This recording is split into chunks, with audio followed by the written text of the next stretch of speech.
Howdy folks!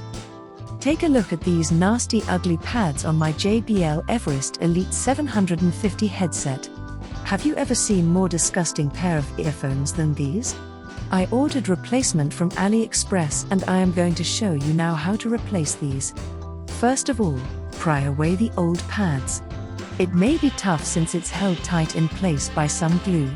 Be careful not to break the plastic when you take out this ring.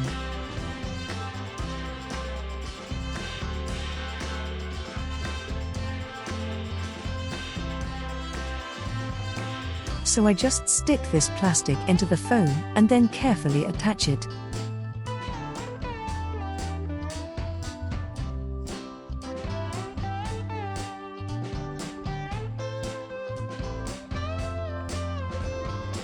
Unfortunately, the pads that I have ordered are thinner than the original phone, and it does not come with built-in plastic ring, and it does not have left-right markings.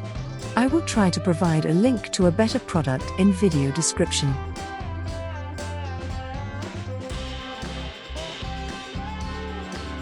Overall, these new pads are okay, but it's not perfect. If you have suggestion how to replace the top padding, let me know in the comments section. Cheers!